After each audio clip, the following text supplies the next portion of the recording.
Donc je vais vous parler de Tigress, qui est une protection logicielle qui est développée par l'Université d'Arizona, par Christian Colbert, qui a d'ailleurs écrit un livre sur la protection logicielle et l'obfuscation. Et donc ils ont développé une protection depuis maintenant 10 ans et ils ont mis à disposition des challenges. Donc il y a 7 challenges, il n'y a que le premier qui a été résolu par quelqu'un de chez Google. Et donc il y a 5 binaires par challenge et on a plusieurs niveaux d'obfuscation. Donc il y a de la vertu, puis après on peut voir qu'il y a des super opérateurs, Bogus Control, et puis sur la VM4, on a 2 niveaux de vertu. Donc déjà, qu'est-ce que la vertu? C'est juste le fait de pouvoir, de recréer son propre ISA, donc son propre jeu d'instruction, et du coup, on va devoir redévelopper le fonctionnement interne d'un CPU, et donc on va fetcher une instruction, décoder l'instruction, et en fonction du décode, on va appeler les handlers qui vont exécuter la sémantique de l'instruction. Donc par exemple, des plus, des add, des plus, des moins, des multiplications, etc. Et donc du coup, on a beaucoup de code pour pas beaucoup de choses. Et le challenge en lui-même, c'est donc tous les challenges prennent un input et renvoient un hash. Et la fonction de hachage, elle a été obfusquée. Et donc le problème, c'est comment retrouver l'algorithme de hachage d'origine sans justement toute la virtualisation et toutes les obfuscations. Alors, on a voulu être de manière générique sur toutes les VM, donc il y avait 25 VM, donc avoir un script générique sur toutes les protections et de reconstruire un binaire valide avec juste l'algorithme de hachage d'origine. Donc pour ça, on utilise Triton. Donc Triton, c'est juste un moteur d'exécution symbolique. Ça nous permet aussi de faire de l'émulation symbolique. Donc on l'utilise, on fait une émulation. Sur cette émulation, on a une trace, et donc on a la sémantique de toute une trace. Sur cette sémantique, on va juste définir une variable symbolique, qui est donc du coup l'input utilisateur, donc par exemple 1, 2, 3, 4, que j'ai placé sur le premier exemple.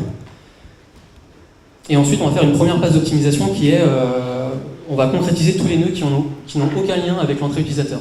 Donc par exemple, tous les nœuds en gris, on va les concrétiser, donc on va juste évaluer les sous-graphes pour donner une valeur qui est concrète, et à la fin on a un arbre qui est beaucoup plus petit. Alors pour vous donner un exemple, sur la VM4, qui était 2 niveaux de vertu, il y avait sur une trace 77 millions d'instructions exécutées, et à la fin on arrivait avec juste ça, une trace de 1000 expressions.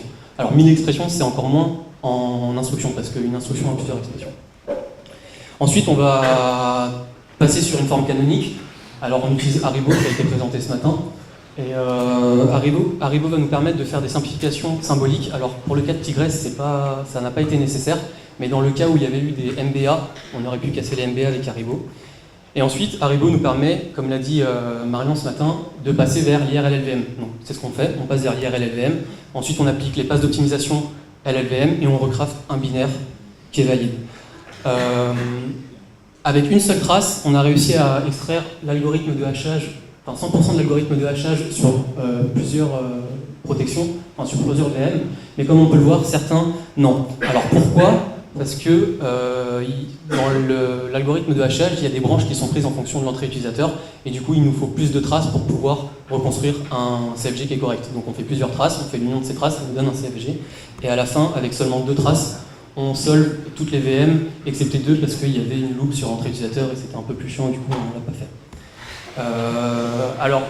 Le premier challenge a été résolu par le mec de Google en 8 heures, de reverse à la main, donc bravo à lui parce qu'en statique c'est vraiment compliqué. Et de manière dynamique, on solve du coup 20 challenges en quelques secondes.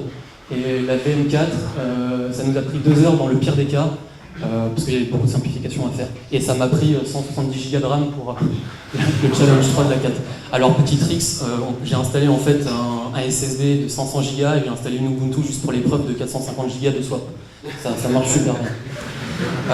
Voilà, donc si vous voulez, alors je suis désolé, le VGA, j'ai un problème de VGA donc je ne peux pas faire de démo, mais tout est public sur GitHub, il y a tous les binaires qui ont été recompilés, simplifiés, vous pouvez vérifier dans IDEA qu'on ment pas. Il y a toutes les expressions symboliques, toutes les expressions LLVM sans l'optimisation O2, avec l'optimisation O2 pour voir la différence. Et également ce qu'on a fait, vu que c'est des traces symboliques, ce qui est cool, c'est que depuis un hash, en fait, on peut avoir toutes les collisions en input.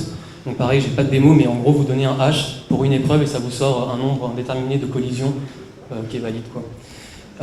Donc la conclusion de tout ça, c'est l'exécution symbolique, la politique de concrétisation et les passes d'optimisation des compilateurs, c'est vraiment génial pour la désobfuscation.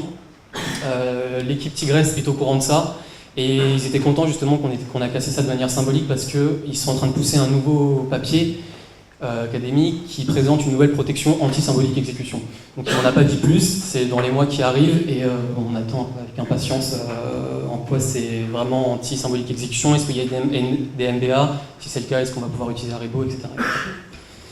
Voilà, c'est tout, si vous avez des questions.